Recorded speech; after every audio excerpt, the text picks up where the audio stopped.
Hello everyone. In last video we had talked about reproductive phase of life in humans and how is the sex of the baby determined. Now today we are going to start our new topic, that is hormones other than sex hormones. Look at the figure 10.3 again. The hormones secreted by the pituitary stimulate testes and ovaries to produce the hormones कि जैसे कि देखो ये image के अंदर दिखाया गया है कि जो पिट्यूटरी ग्लैंड है तो वो हमारे हेड के अंदर सिचुएटेड है कि जिसके अंदर से टेस्टिस और ओवरीज को प्रोड्यूस होने के जो हॉर्मोन्स है वो यहीं से बनते हैं. You have already learn that the pituitary gland is and endocrine gland कि पिट्यूटरी ग्लैंड है तो जिसको एंडोक्राइन ग्लैंड कहा जाता है. It is attach to the brain कि जो ब्रेन के साथ अटैच होती है. Apart from the pituitary, the testes and the ovaries, there are other endocrine glands in the body such as thyroid, pancreas and adrenals. कि जैसे ही ये pituitary gland है तो वो टेस्टिस और ओवरीज को जैसे ही स्टिमुलेट करती हैं तो वैसे ही वो दूसरी जो ग्लैंड्स है तो उसको भी हेल्प करती है. तो कौन सी ग्लैंड है तो उसके अंदर आती है thyroid gland, pancreas and adrenaline. तो सबसे पहले तो आप ये फिगर देखिए तो जिसके अंदर हर एक जो ग्लैंड्स है तो वो बॉडी में कौन सी जगह पे है तो वो जगह दिखाई गई है. तो जो कि पिट्यूटरी ग्लैंड है तो वो हमारे हेड में है, थायराइड ग्लैंड है तो वो हमारे नेक में है, एड्रिनल ग्लैंड है तो वो हमारी किडनीज के ऊपर होती है और जो पैनक्रियाज है तो वो हमारी किडनी के पास में सिचुएटेड होता है. बाद में position of the ovary in the females की जो अपर साइड में होता है और अगर ह्यूमंस की मेल की बात की जाए टेस्टिस तो वो नीचे की साइड पे होता है. बाकी हर एक ग्लैंड की जो सिचुएशन है वो सेम रहेगी पर फीमेल्स में ओवरी के पोजीशन और मेल के अंदर टेस्टिस की जो पोजीशन है वो अलग होगी. बाकी सारी ग्लैंड्स सेम ही होती हैं. Bojo and Paheli had once visited their aunt who was a doctor and remembered that a boy named Kaka and a very big and bulging throat. कि जैसे कि बोजो और पहेली है तो वो उसकी एक आंट है, डॉक्टर है, तो जिसके पास में गए थे तो एक लड़का था कि जिसका नाम काका था तो उसका जो थ्रॉट था तो वो बहुत ही बड़ा था. Their aunt had told them that Kaka was suffering from goiter. तो उसके आंट ने इन दोनों को बताया कि जो काका है तो वो एक गोइटर नाम का डिजीज़ है कि जिससे वो सफ़र कर रहा है. A disease of the thyroid gland कि ये जो डिजीज़ है तो वो थायराइड ग्लैंड का है. Kakas thyroid gland was not producing the hormone thyroxine. अभी देखो थायराइड ग्लैंड में से जो हार्मोन निकलता है तो वो थायरोक्सिन होता है और गोइटर होने के पीछे का रीज़न क्या है तो वो सही से जो हार्मोन है थायरोक्सिन वो प्रोड्यूस नहीं कर सकता जिसकी वजह से गोइटर है तो वो हमें डिजीज़ हो सकता है. Their aunt also told them that their uncle was suffering from diabetes कि उसकी आंट ने वो भी कहा कि जो अंकल है तो वो डायबिटीज़ से सफ़र कर रहे हैं. Because his pancreas was not producing the hormones insulin in sufficient quantity. अभी देखो डायबिटीज़ किसे होता है तो जिसका पैनक्रियाज है तो वो पैनक्रियाज में से इंसुलिन हार्मोन निकलता है. याद रखिएगा कि कौन से ग्लैंड में से कौन सा हार्मोन्स है वो प्रोड्यूस होता है. तो पैनक्रियाज में से इंसुलिन है तो वो सफिशिएंट ना निकलने की वजह से डायबिटीज़ होती है. Boojho and Paheli then asked the aunt about the adrenal gland कि अभी ये दोनों और ज़्यादा वरीड हो गए और पूछा कि एड्रिनल ग्लैंड का क्या, which are also shown in the chart hung on the wall और हर clinic. The aunt told them that adrenal gland secretes hormones which maintain the correct salt balance in the blood. अभी देखो adrenal gland है कि जो हमने आगे image के अंदर देखा कि जो किडनीज के ऊपर छोटी सी थी तो ये एड्रिनल ग्लैंड है तो वो सॉल्ट का बैलेंस हमारी बॉडी में बनाए रखता है ब्लड के अंदर.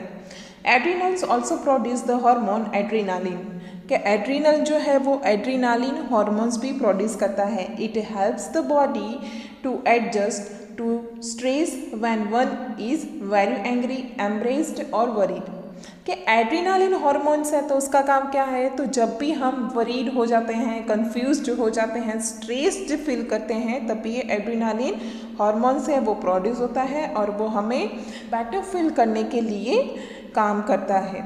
याद रखिएगा कि कौन सी ग्लैंड में से कौन सा हॉर्मोन्स प्रोड्यूस होता है, that is the main thing.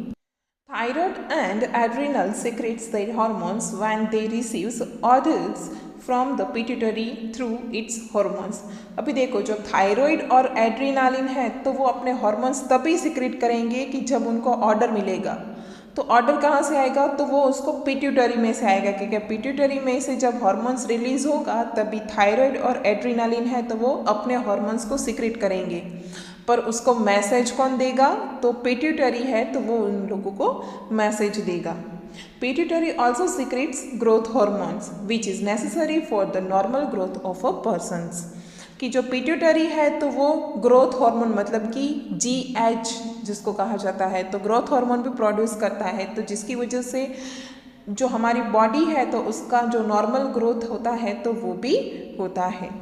तो यहाँ पे बोझो को एक क्वेश्चन अराइज हुआ, are there hormones in other animals also, have they any role to play in reproductions. कि जैसे कि हमारे अंदर जैसे ये हार्मोन्स हैं कि जो डिफरेंट फंक्शंस है, तो वैसे एनिमल्स के अंदर भी होते हैं। So talking about role of hormones, completing the life history of insects and frogs. You have already learned about the life history of the silk moth and the frog। कि जैसे कि हमने आगे के चैप्टर्स में जो सिल्क मोथ और frog की लाइफ हिस्ट्री है तो वो हमने देखी। The caterpillar has to pass through various stages to become an adult moth। कि जो कैटरपिलर्स है तो उसको एडल्ट फेज में जाने के लिए उसको बहुत से वेरियस स्टेजेस में से गुजरना पड़ता है। Recall from chapter 7 the stages of the life history of the silk moth। Similarly the tadpole passes through certain stages to become a frog। देखो, हर एक लिविंग ऑर्गेनिजम्स है तो उसके स्टेज होते हैं, तो वो कैसे बॉर्न होता है और बाद में कैसे एडल्ट फेज में पहुंचता है। तो हमने आगे के चैप्टर में जो सिल्क मोथ था उसकी लाइफ हिस्ट्री देखी, प्लस में जो फ्रॉग था तो उसकी भी लाइफ हिस्ट्री देखी, तो वो कैसे वो एक एडल्ट फ्रॉग में कन्वर्ट होता है टेडपोल में से। This changes from larva to adult is called metamorphosis. कि अभी देखो, ऐसे चेंजेस के जो लार्वा में से एक एडल्ट में चेंज होता है, मतलब कि लार्वा में से एक एडल्ट में कन्वर्ट होता है, तो उसको कहते हैं Metamorphosis. Metamorphosis in insects is controlled by insects hormones. कि जैसे कि अभी ये देखो, मेटामॉर्फोसिस का जो स्टेज चल रहा है कि जिसके अंदर इंसेक्ट्स को कंट्रोल करना होता है, तो वो कहाँ से होता है, तो जो इंसेक्ट हार्मोन्स होता है उसकी वजह से ये पूरा कंट्रोल रहता है। In a frog it is controlled by thyroxine. कि जो फ्रॉग होते हैं तो उसके अंदर थायरॉक्सिन होता है जिसकी वजह से कंट्रोल में रहता है। The hormone produced by thyroid, कि जो थायराइड में से प्रोड्यूस होता है। Thyroxine production requires the presence of iodine in water. अभी देखो कि जो थायरॉक्सिन का जो प्रोडक्शन है तो वो कहाँ से होता है, कि जो भी हम पानी पीते हैं उसके अंदर आयोडीन प्रेजेंस होता है तो वहीं से होता है। If the water in which the tadpoles are growing does not contain sufficient iodine, the tadpoles cannot become an adult।